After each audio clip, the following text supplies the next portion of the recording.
Nandito na naman tayo sa ating no contact update segment para sa araw na ito, July 7, 2026. So bago natin pag-usapan kung ano ang real-time energies ng person ninyo, batiin po muna natin everybody. Hi and hello there everyone, my name is Yan. Welcome! New subscribers at reading Eastern Barriers ko, thank you so much. At kung di niyo pa alam mga mahal, may pa po tayong isa pang channel, ang Doll Name, which means Goddess of the Moon in Korean. Click down below lang, no? Dahil nasa description box ang link papunta there. Wala tayong gender, bae, lalaki, LGBT, okay? And please pick up only the messages na kumo-connect sa'yo. So maraming salamat Archangel Michael, Guardian Angels of Collective. Pwede nyo i-pause ang video na to for a while para isipin ng person kung may specific person kayo dito on your mind. I-resume back nyo na lang once na isipin nyo na siya, no? Pagtapos na kayong gawin iyan. Okay? So, maraming salamat, Archangel Michael, Guardian Angels of Collective. Can we get real-time energies of this person here? Is this person here still has remaining feelings for Collective? Is this person here still thinking of Collective? Is this person here meron bang nais sabihin kay Collective? What is this person's real-time energy, please?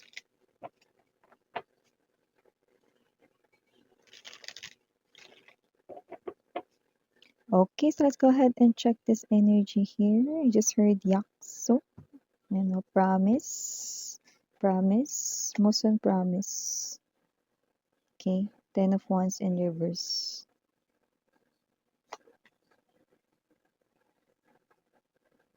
Three of Swords. Two of Coins. Okay. Hermit now. The Ace of Wands. King of Cups. Oh. Bottom of the deck, we have the Knight of Swords, the Temperance, and the Wheel of Fortune. Look at that. Ang taong ito ay nag-aalala na baka bawiin mo ang sinabi mo. Dun, dun, dun, dun.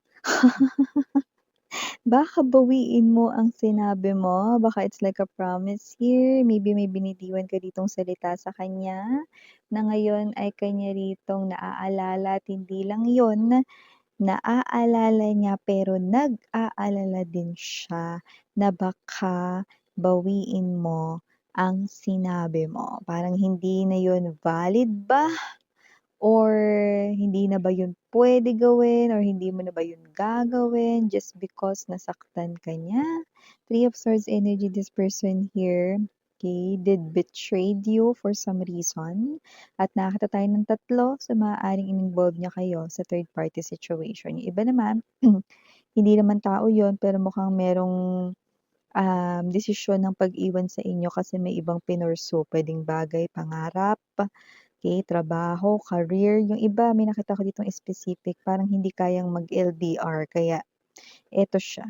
Okay, nakikita ko rito pinagsisisihan niya yun. So, ang sinasabi niya rito, meron kang binitiwang promise dati. Pangako yun. Siguro sinabi mo sa kanya, habang buhay ay tayong dalawa lang kahit anong mangyari. Ano? Di ba ang bigat nun, no? Habang buhay, hinihimay-himay niya yan. Habang buhay, tayong dalawa lang, 'di ba? Kung iisipin mo, 'di ba? Habang buhay, forever, walang katapusan 'yun, 'di ba? Parang hanggang bago matsugi, 'di ba? Kayong dalawa lang. Tapos kahit anong mangyari, so ibig sabihin walang limit, 'di ba?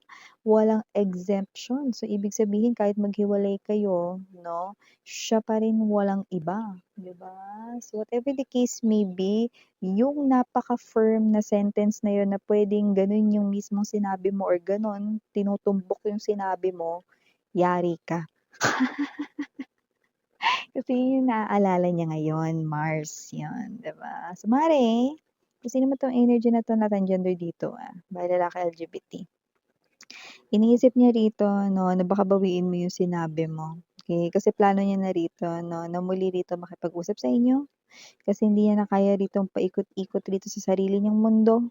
Nakikita ko dito na parang napapagod siya sa sarili niyang mundo. no? And the Hermit right in here, no, is the caveman. Ang tagal niyang itinago yung true feelings niya sa'yo at ang tagal niya rin ditong nagpago ng literal na hindi nagpakita sa'yo, hindi ka dito kinausap, walang chat, walang text, walang tawag, yung anino niya hindi mo nakita at kahit na yung amoy ng hininga mo niya, hindi mo naamoy. So whatever the case may be, just take only what resonates. But it looks like this person's love for you, kasi lumalabas siya bilang King of Cups, ay muli na namang umuusbong dito with this Ace of Wands energy. But this person right in here is telling me na, alam mo kasi mga babes, no? Kung pagkukumparahin natin ang King of Cups at ang Queen of Cups, ang energy ng Queen of Cups ang mas may lakas ng loob na maging mas gagawa ng desisyon, mas kikilos, 'di ba? So, ibig sabihin lumabas siya rito kasi bilang energy ng King of Cups. So, ibig sabihin, 'no, medyo napanghihinaan ng loob, wala masyadong confidence. Okay, so nakita natin dito, 'no, na itong person na 'to ay gumagawa rito ng plano pero naiisip niya sa kabilang banda, what if? Yan, yan ay nakakasira ng plano, eh. 'Pag nagsimula siyang magtanong sa sarili niya, what if hindi na kayang panindigan ni collective yung pangako niya sa akin? Kasi hindi ko nagawang panindigan yung pangako ko sa kanya, yun. So, puwedeng siya yung unang sumira ng pangako na yan, 'di ba? So, whatever the case may be, just take only what resonates. Na nasaktan niya kayo rito, the sword is symbolizing words. So, puwedeng may nasabi siya ritong masakit na parang, "Maghanap ka na lang ng iba kasi hindi ako yung para sa'yo." Mga gano'n, 'no? O kaya, "Hindi na kita mahal, kaya pinipili ko na yung iba." 'Yan, mga gano'ng klase ng energy. Meron siyang nasabi sa'yo rito na pinagsisisihan niya na bakit pa, 'di ba, nagkaroon siya ng dila. Kung yun lang rin naman kasyonget ang sasabihin niya sa'yo. See, gano'n din kasi 'no, yung nakikita ko rito na pakiramdam ng taong ito ngayon. Nakikita ko na gusto niya ritong pumunta sa inyo pero may pagpipigil. Kasi with the temperance energy, this person right in here 'no, the intention ay clear. Kasi gusto niya talaga rito na magkausap, magkaayos kayo, muli kayo ritong bumalik sa isa't isa. Pero nakakahiya kasi ikaw ito 'no, nasaktan niya rito ng labis tapos ngayon pa na parang alam niya na hindi niya dapat sabihin sa inyo, na hindi niya dapat i-question dito 'no, yung sinabi ninyo. Kasi sinabi niyo yun siguro sa kanya dati, nung times na parang masaya kayo or parang in love kayo 'no, sa isa't isa, gano'ng klase ng energy. Eh, hindi mo naman akalaing magluloko siya. Hindi mo akalain na magpapaalam siya, 'di ba? At hindi na rin naman niya akalaing dito magbabalik pa pala siya. So, yun na nga yun, 'di ba? So, kung sino man 'tong energy na 'to, this person here ay remaining silent even right at this very moment. But today will be the end of his or her thinking, 'yan, or pag-iisip dito na kung anong dapat gawin kasi ngayong araw ifa-finalize niya na rito ang kanyang plano. Well, nakalagay naman talaga sa plano niya na kikilos siya. Wala naman sa plano nakasulat rito na siya ay, tatahimik na lang forever at siya ay tatalikod sa inyo. Wala akong nakikitang gano'n dito. Ang sinasabi niya lang is kailangan niya na ngayong araw na ito 'no, ay makapagdesisyon na or isip na 'no, kailan ba 'yan gagawin, yung pag-uusap na 'yan, yung gano'ng klase ng energy.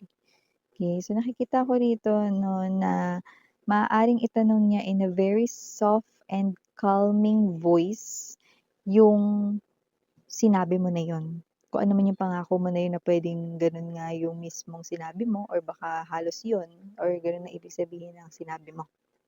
Okay. So nakikita ko dito that with the Wheel of Fortune, definitely this is your ex-lover. So nakikita natin dito 'no, that this person here parang nauulit-ulit yung inyo ritong nakaraan, pero magkaiba na kayo ngayon ng role. Kasi yung role mo dati, yun na ang role niya ngayon. Siya na ngayon yung nasa chasing energy, siya na ngayon yung nasa begging energy, okay. And now, you are the one na nasa posisyon naman niya noon. See? Life really is 'di ba? Amazing or tricky. But this person right in here, no, it looks like lesson learned dito, the spiritual lessons. Nasagap niya na, no, nagkaroon na rin dito ng examinations, napasa niya lahat ng yan. And I think this person here wants to bring this down, yung mga burdens niya rito when it comes to this connection. Marami siyang mga bagay na pinagsisihan at maraming mga bagay na gustong sabihin sa inyo. And finally, bubuo na siya rito, no, ng schedule kailan yan. Okay? Kasi marami siya ritong gustong sabihin sa iyo. Yun. So, yung mga unspoken words, yung mga bagay na hindi mabanggit masabi, yan yung kanya ritong sasabihin sa iyo. Okay? Yung mga regrets niya rito sa pag-alis niya sa connection ninyo, lahat yan. No? Maririnig ninyo. Okay? And this is the very first time na makita or makikita mo siya rito. Okay? Na luhaan, diba? Or na nasa ganitong klase ng energy na never mong nakita yan. Pero, maaalala mo rin yung sarili mo na nanggaling ka sa ganong klase ng sitwasyon, no? Very familiar yung makikita mong emotion sa kanya. Okay? You will not see that first time yun, pero you will also see yourself way back then. Yun, di ba? See? Iba talaga yung gulong ng tadhana.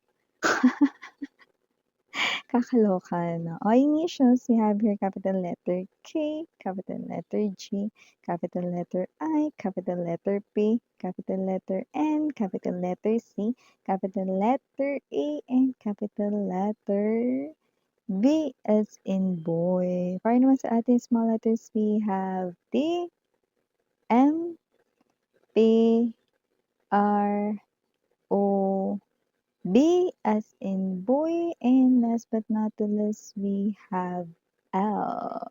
Small letter L. So, yeah, kung sino man tong energy na to, no? Kinakabahan man, kumakabog-kabog man ang kanyang dibdib, this person here will definitely talk to you sa enerhiya ng King of Cups pa din. Kaya pag nagkaharap kayo, no, alam mo yung pag siguro tumaas lang talaga yung boses mo ng konti lang, kakabahan na siya, pero huwag kang mag-alala, hindi siya tatakbo. Kasi nagawa niya na rin na makaharap sa'yo dito, so itutuloy-tuloy niya na 'to. Kahit na mga babes 'no, siya ay, pagpawisan pa diyan ng butil-butil, kahit siya ay kabahan pa diyan ng mas malala, itutuloy niya na 'yan, okey? Kasi sayang ang opportunity kaya ite-take niya na ang chance na iyan. So yeah, mga babes, no? If you want more collective readings for all signs, i-click lang yung ating link down below sa description box ng reading na ito para makarating kayo dun sa ating other channel, no? Lahat ng ating mga energy readings ay timeless. Ibig sabihin, kahit super tagal ko nang uploaded yan, kung parang feeling mo tinatawag ka niyan, no? Nabuksan mo yung reading, then maaaring yan pa lang ang right time, divine, perfect timing for you to be able to hear the right messages, no, na kailangan mo sa right situations that you're dealing right now. So, yan mga babes, muli ako ang inyong Yana, Ani for the girls. Yana din na for the boys, no? So, eh, I do see na kung ano man yung sitwasyon ninyo with this person here, no, yakang-yaka, or in other words, kayang-kaya nyo ito na masolusyonan, 'di ba? Tandaan ninyo na lagi ninyong dapat i-put ang inyong self first above anyone else. Yan. So, ito ulit ang mga mensahe. Again, I'm Yuriana, only for the girls, and Yana, do not for the boys. Sarang hail, love, and light. Tayadra. Annyeong.